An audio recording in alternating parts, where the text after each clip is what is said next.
What if I told you that the story of America, the richest, most powerful nation in human history, was never a straight path, never a carefully engineered plan, never something destined or predictable?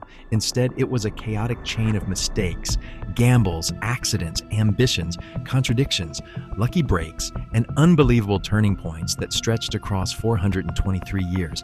Because when you look back at the rise of the United States from a forgotten wilderness to a global superpower, you start to realize something nobody ever told you in school.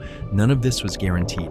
Not the survival of the early colonies, not the revolution, not the expansion, not the Civil War, not the emergence onto the world stage. Every major chapter in America's rise began with something that almost failed, almost collapsed, or almost went in a completely different direction.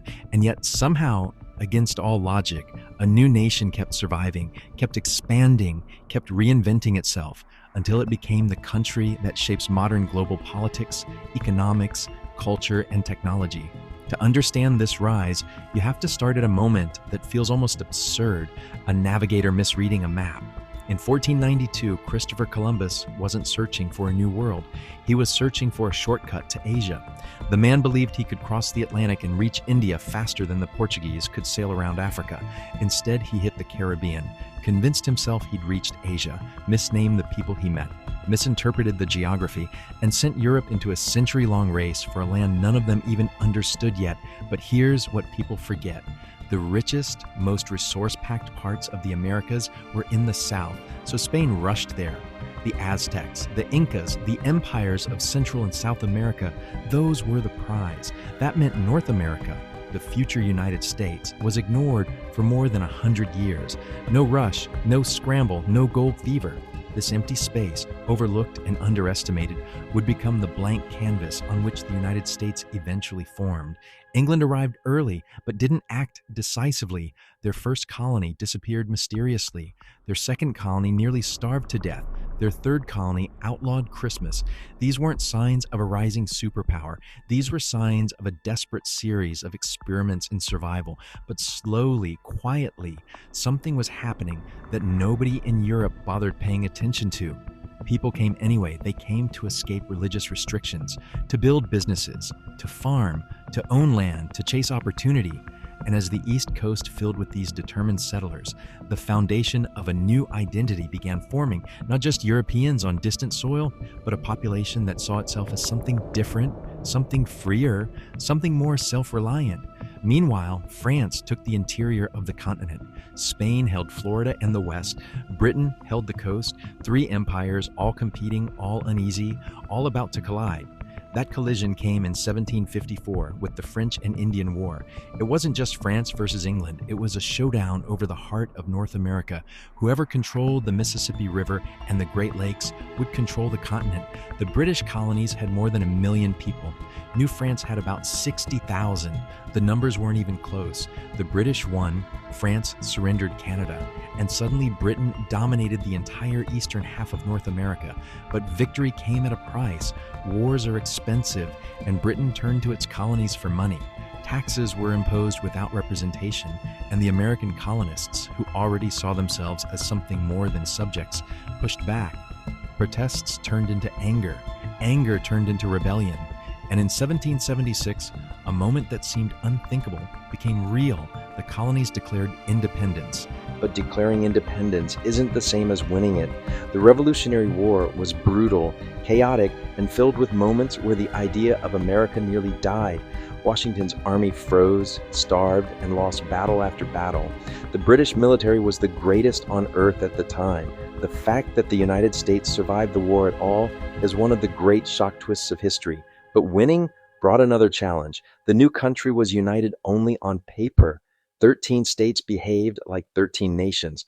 The government was weak, debt piled up, trade collapsed. Some feared the revolution had created not a nation, but a disaster. The founding fathers realized if they didn't act fast, the United States would disintegrate. So they wrote a new constitution, one of the boldest political restructurings in world history, and built a federal system strong enough to hold the country together. When Washington became the first president in 1789, America was still tiny, fragile, and surrounded by powerful neighbors. The United States had won freedom, but it hadn't yet earned its place. That transformation began with a deal nobody saw coming. The United States needed control of the Mississippi River. They needed New Orleans. They feared France, under Napoleon, would choke American trade. Jefferson sent an offer to buy just the port, but Napoleon, desperate for money to fuel his wars in Europe, offered something outrageous: the entire Louisiana territory. Overnight, the United States doubled in size.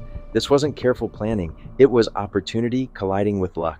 And with a continent suddenly wide open, millions of Americans began pushing west, carving new settlements, discovering resources, and colliding with native nations whose lands had been home for centuries. Expansion was not peaceful. It was messy, violent, and complex, but it continued, reshaping the map every decade. Then came Florida, bought from Spain. Then came Texas, where American settlers rebelled, formed their own republic, and eventually joined the United States. That sparked conflict with Mexico and led to a war that ended with America claiming California, New Mexico, Arizona, Nevada, Utah, and parts of Colorado and Wyoming. 5 years later, the U.S. bought even more land from Mexico. And in the north, a diplomatic deal with Britain secured Oregon.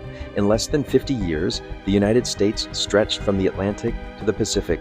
The idea of sea to shining sea had gone from a dream to a geographic reality. But expansion came with a breaking point: slavery. The entire nation was divided between free states and slave states. Every new territory reignited the same question: which side would gain power? The argument turned into hostility. Hostility turned into fear, and fear turned into war. When Abraham Lincoln was elected in 1860, the southern states seceded. The Civil War was the deadliest conflict in American history. Brother fought brother. Cities burned. The future of the nation hung in the balance. When the Union won, slavery ended, but the scars of the conflict ran deep. Yet the victory also restored unity, proving that the idea of America was stronger than the worst forces trying to break it apart. After the war, a new phase began, one that looked outward. Russia sold Alaska to the U.S. for $7.2 million in a deal many mocked as foolish. But Alaska would turn out to be strategically priceless. Meanwhile, American influence in the Pacific grew. Hawaii became a critical target for global powers. Businessmen overthrew the monarchy, but the U.S. hesitated to annex it, until global tension changed everything. Cuba rebelled against Spain. A U.S. battleship exploded under mysterious circumstances. War erupted. The United States defeated Spain and took Puerto Rico, Guam, and the Philippines, while also annexing Hawaii. It was the end of the old Spanish Empire and the beginning of America's presence on the world stage, cement America's place. The U.S. needed a canal through Panama to connect the Atlantic and Pacific.